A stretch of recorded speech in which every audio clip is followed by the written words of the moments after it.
ये मीटिंग नहीं पा रहा था, लेकिन क्योंकि मैं कुछ थोड़ा सा बिजी था, लेकिन अब मैं फ्री हो गया हूँ, तो अब मैं ये मीटिंग रेगुलरली लिया करूंगा। तो फर्स्ट ऑफ ऑल सारे अपने जो आपके आंसर्स हैं वो चैट बॉक्स में लिख के भेजिएगा। और सबसे पहले लिख के भेजिए गुड मॉर्निंग। गुड मॉर्निंग सब लोग चैट बॉक्स में लिख के भेजिए गुड मॉर्निंग डीएक्सन।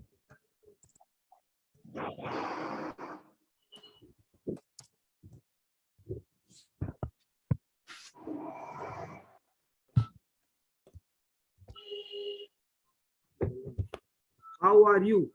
How are you my friends? कैसे हैं आप लोग? I am marvellous. Very good. के भेजा है आई एम मार्वलस।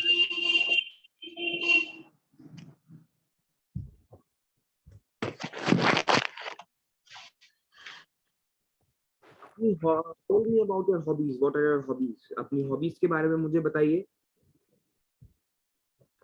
अपनी हॉबीज कुछ भी, जैसे अभी तो आपके स्कूल शुरू हो गए होंगे, लेकिन जैसे ही आपको कभी फ्री टाइम मिला, हॉबीज में कुछ एक्स्ट्रा ऐड कीजिए, कुछ नया सीखिए।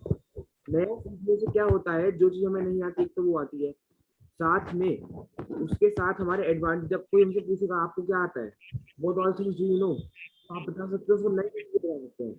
हमेशा कुछ नया कीजिए, उसमें आप कुछ नया सीखने का।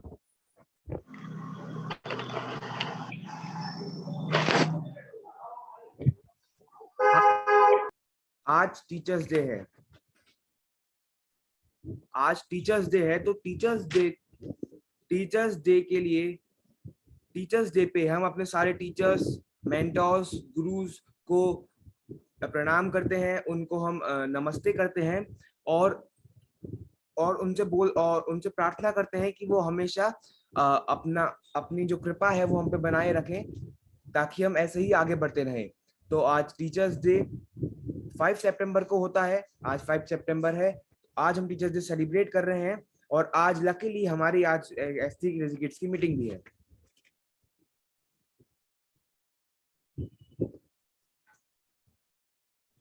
आपका favourite, what is your favourite game?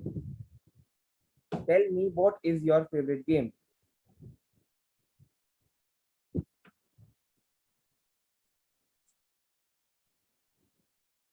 My favourite game is cricket. आपका फेवरेट गेम चैट बॉक्स में लिख के भेजिए। Which book are you reading? Which book are you reading now? कौन सी बुक आप पढ़ रहे हैं रेगुलर बेसिस पे?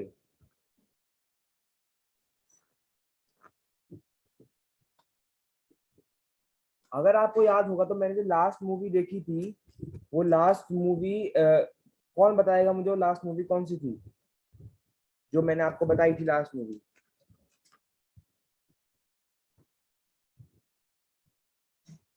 किसको याद है वो मूवी जो मैंने बताई थी आपको लास्ट टाइम, जब मैंने लास्ट मीटिंग ली थी?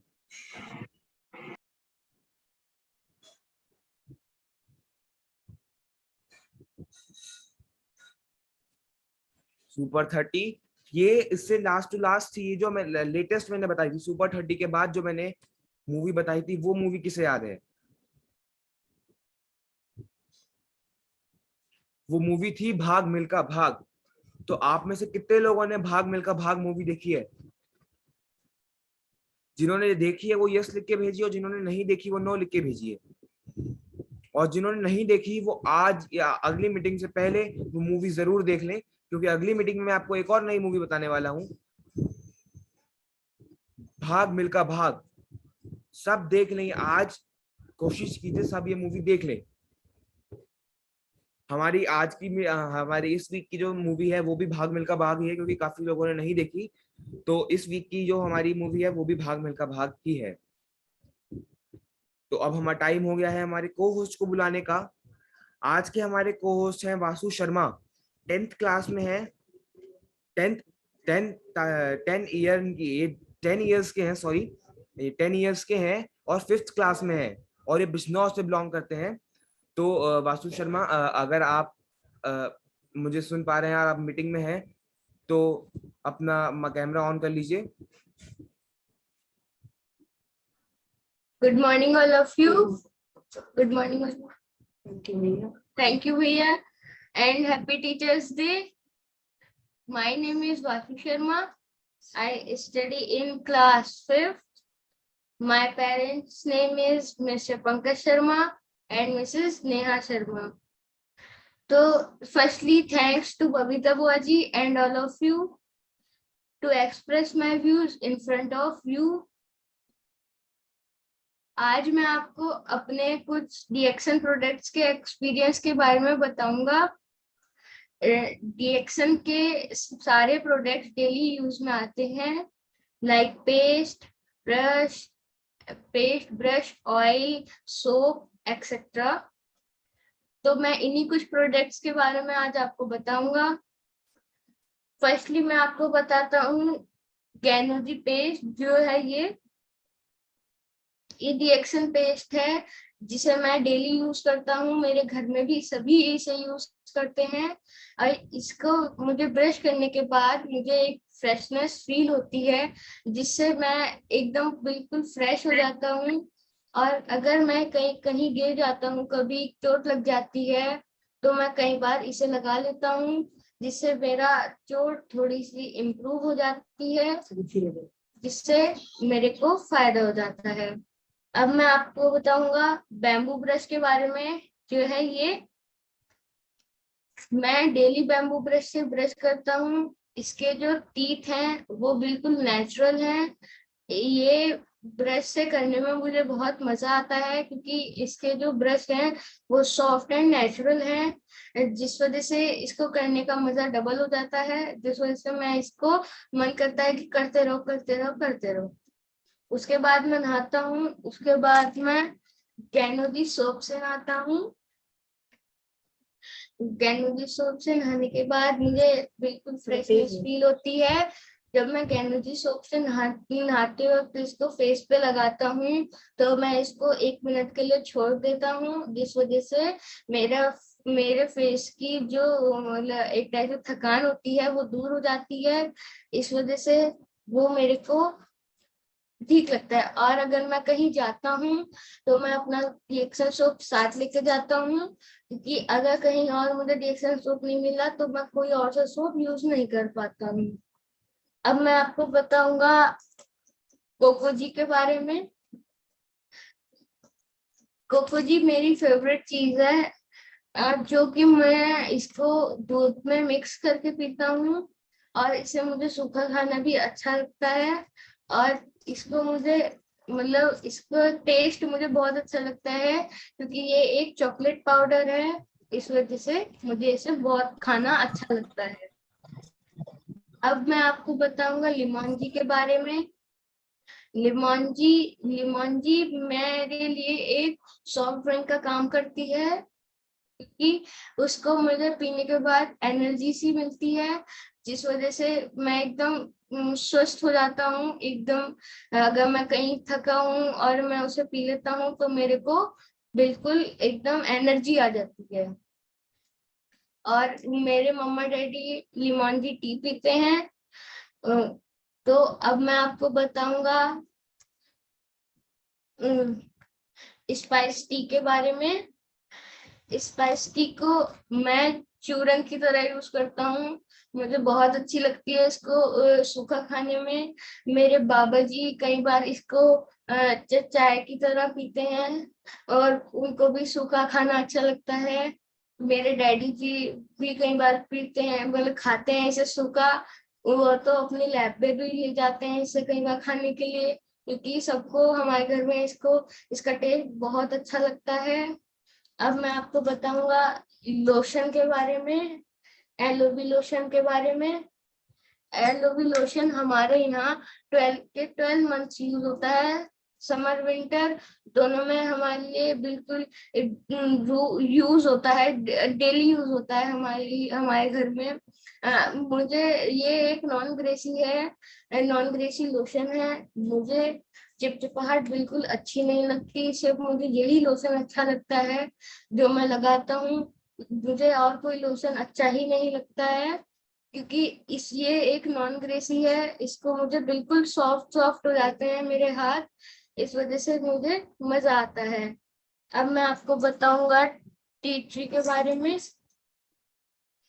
टी ट्री मेरी मम्मा यूज करती है, डेली यूज करती हैं, डेली यूज करती है मेरी मम्मा। और मैं भी इसे कई बार, मेरे फंगस इन्फेक्शन हो जाते हैं, मेरे यहाँ भी कई बार इन्फेक्शन हो जाते हैं, तो मैं इसको, मम्मा कहते हैं कि लगा लो, तो मैं थोड़ी सी लगाता हूँ, मुझे बड़ा अच्छा लगता है। इसकी जो खुशबू है वो भी मुझे बहुत अच्छी लगती है, जिस वजह से मेरा मन करता है कि मैं इसको लगाऊं।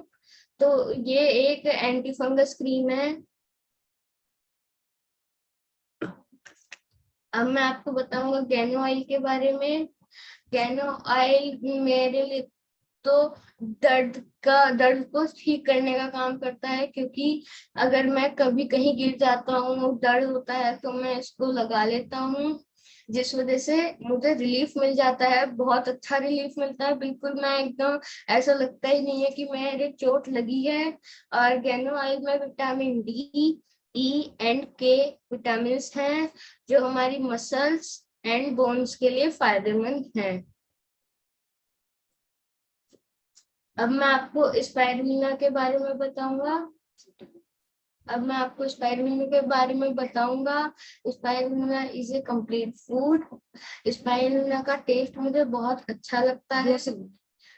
स्पाइरुलिना का टेस्ट मुझे बहुत अच्छा लगता है। मेरी मम्मा बताती है कि जब मैं छोटा था तो मम्मा मुझे पानी में और सूखा भी दे देती थी। मुझे अभी भी इसका टेस्ट अच्छा लगता है। मुझे पता ही नहीं चलता कि मैं कितनी खा लेता हूँ, तो मुझे बहुत ही अच्छी लगती है। मैं कई बार बुआ जी के यहाँ आता था, तब मैं बुआ जी से पूछता था कि मैं बुआ जी ये ले लूं। बुआ जी कहती थी कि ले लो, तो मैं एक एक करके मैं बहुत सारी खा जाता था, मुझे पता ही नहीं चलता था कि इसे कितनी खानी है। अब मैं आपको सैरल सैरल के बाद कॉर्डिसेप सैरल के बारे में बताऊंगा। इसे मैं ऐसा सूखा भी खा लेता हूँ, इसे मैं बना के भी खाता हूँ, मैं आपको बना के दिखाता हूँ।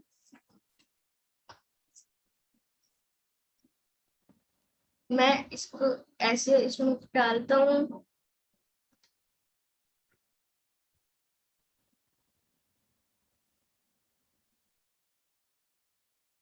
और इसके बाद इसमें मिल्क प्रोवाइड डाल देता हूँ,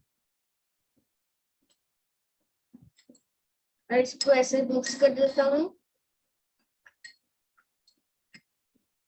और मुझे ये खाना बहुत अच्छा लगता है। इस इसको मैं आपको खा के दिखाता हूँ, मैं इसे कैसे खाता हूँ। मैं इसको ऐसे कर करके मैं इसे बहुत सारी बना के खा जाता हूँ, मुझे पता ही नहीं चलता कि मेरा एक पैकेट कब खत्म हो गया।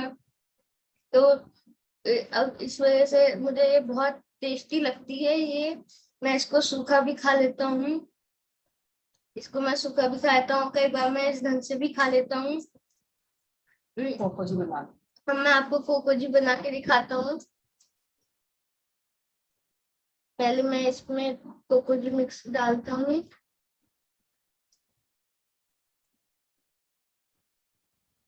मैं कोको जी डाला, उसके बाद ऐसे मिल्क डाल दिया, और मैं इसको ऐसे मिक्स करके मैं इसको पी लेता हूँ। इसमें मैं ड्राई फ्रूट्स भी डालता हूँ कई बार, और कई बार मुझे कभी चॉकलेट खाने का मन करता है, तो मैं कई बार इसको चॉकलेट के रूप में बना के खा लेता हूँ। अब मैं इसको एक बार आपको पी के भी दिखाता हूँ कि मैं कैसे पीता हूँ इससे।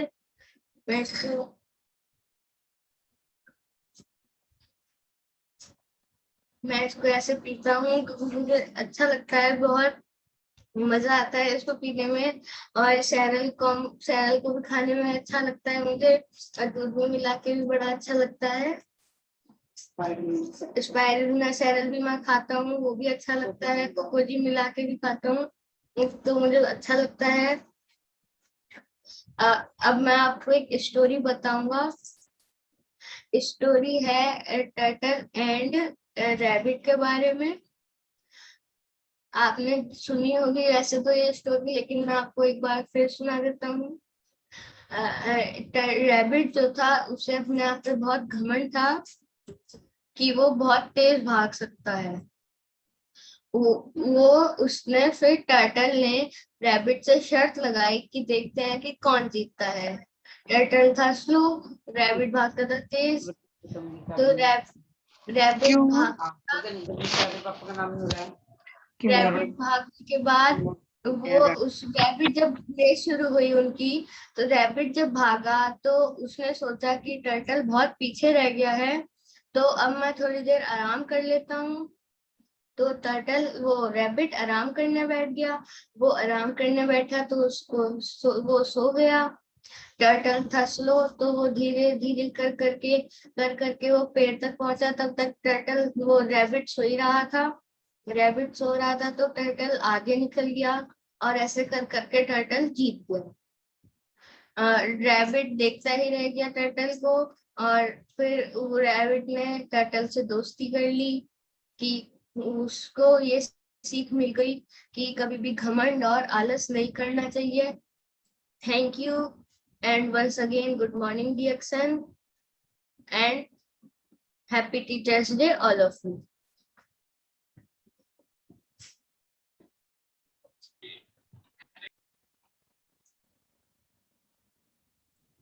वेरी गुड वासु, आपकी स्टोरी बहुत अच्छी थी।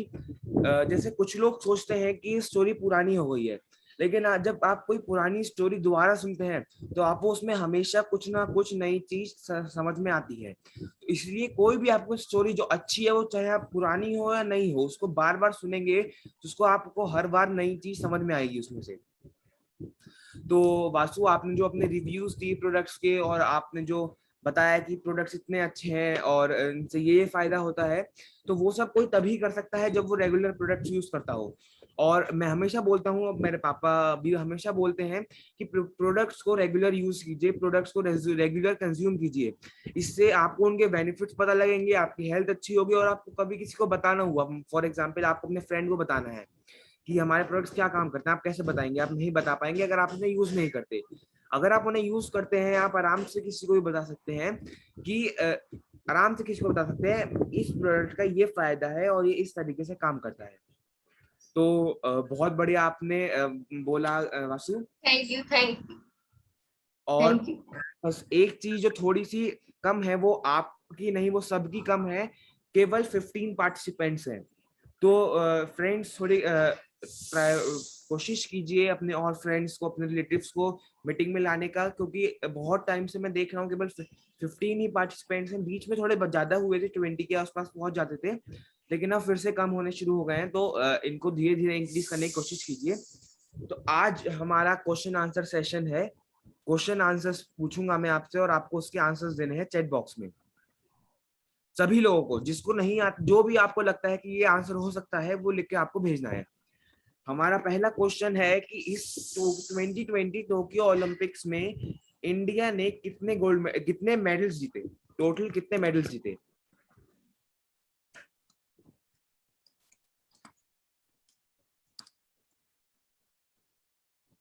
टोटल इंडिया ने कितने मेडल जीते इस टोक्यो ओलंपिक्स 2020 में, जो अभी कुछ टाइम पहले हुआ था?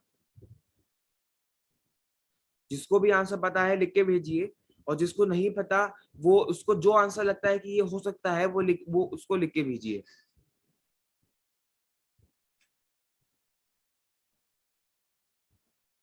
4, वासु ने लिखे हैं 4, गर्वित चौहान ने लिखे हैं 12। तो नहीं, इस बार सिर्फ 7 मेडल्स जीते, लेकिन ये 7 मेडल्स भी बहुत खास हैं। क्यों, मैं आपको बताता हूँ। 7 मेडल्स इसलिए खास हैं क्योंकि इसमें, चलिए ये बताइए कितने मेडल्स जीते, मतलब कितने गोल्ड मेडल जीते इंडिया ने इस बार? इस 2020 टोक्यो ओलंपिक्स में इंडिया ने कितने गोल्ड मेडल जीते?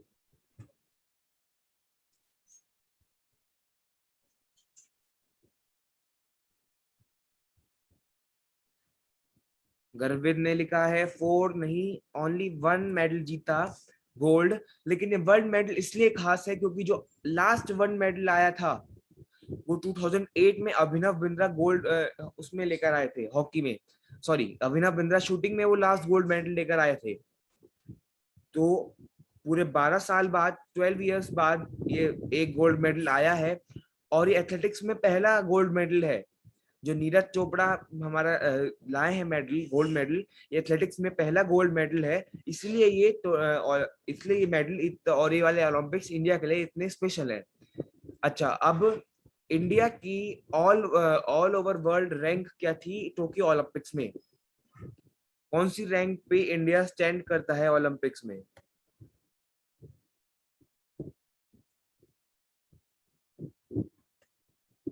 जिसको भी पता है, सेकंड नहीं, सेकंड नहीं, 48th रैंक, 48th रैंक है इंडिया की। लेकिन ये पहली बार आया है 50 अबव 50 रैंक इंडिया की पहली बार आई है। तो ये भी आपको लग रहा है कि बस 7 मेडल्स जीते, 48th रैंक है तो छोटी सी बात है, कोई भी कंट्री कर सकती है, लेकिन इंडिया के लिए बड़ी बात है क्योंकि इंडिया ने ऐसा पहली बार कर पाई है।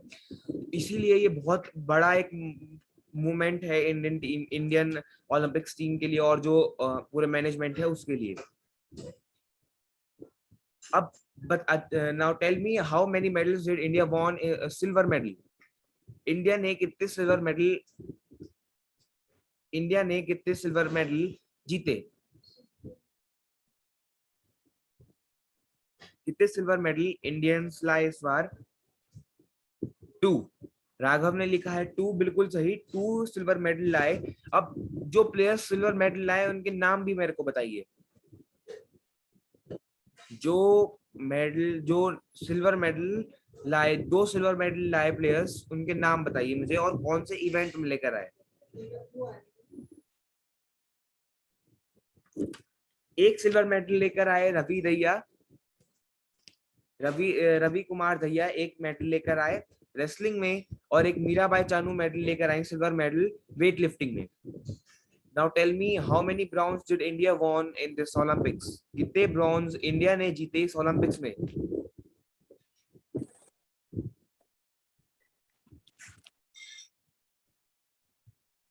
इस ओलंपिक्स में इंडिया ने, बिल्कुल सही, राघव ने लिखा है 4, राहुल ने लिखा है 4, 4 मेडल्स इंडिया ने जीते, 4 ब्रोंज मेडल इंडिया ने जीते इस बार। और जिन जिन प्लेयर्स ने 4 ब्रोंज मेडल जीते उनके नाम है, एक तो हॉकी टीम ने हमारा 4 ब्रोंज मेडल जीता, और ये बहुत टाइम बाद हॉकी टीम ने ब्रोंज मेडल जीता हमारा। और उसके बाद फिर बजरंग पुनिया ने रेसलिंग में ब्रोंज मेडल लिया। पीवी सिंधु ने बैडमिंटन में ब्रोंज मेडल लिया। और लवलीना ने बॉक्सिंग में ब्रोंज मेडल लिया। तो ये वो प्लेयर्स थे जो हमारे लिए मेडल्स लेकर आए इस ओलंपिक्स में। अब इसके साथ एक पास्ट का क्वेश्चन भी पूछ लेते हैं। इंडिया का first gold medal, individual first gold medal कौन लाया था और कौन से ईयर में लाया था?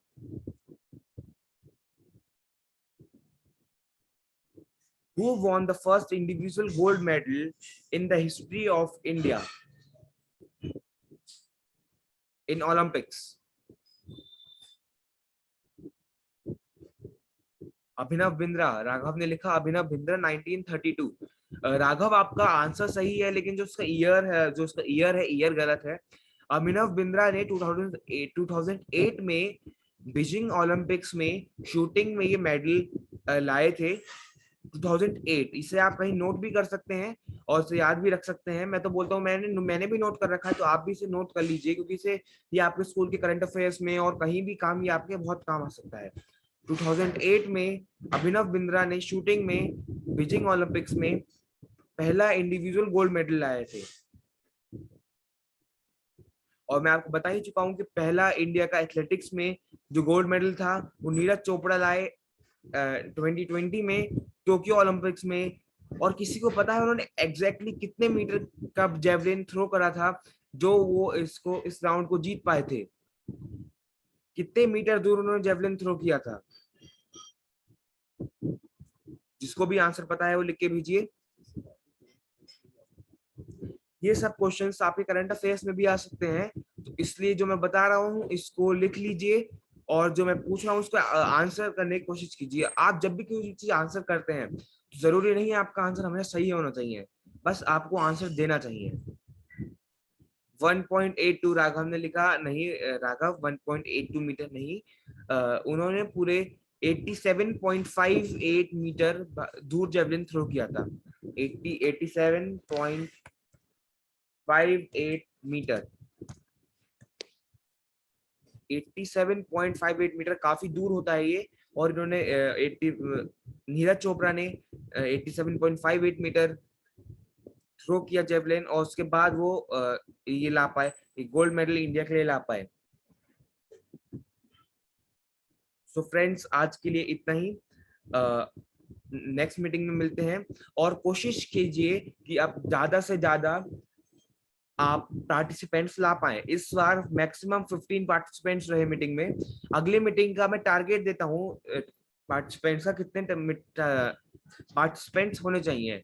Minimum 20 participants next meeting means next Sunday, minimum 20 participants होने चाहिए, ज्यादा नहीं है, सिर्फ 5 पार्टिसिपेंट्स एक और हैं। तो कोशिश कीजिए कि इन 5 पार्टिसिपेंट्स को और ऐड करने की कोशिश कीजिए। ये 15 से 20 होने चाहिए नेक्स्ट मीटिंग में। So good morning to all, have a nice day, thank you.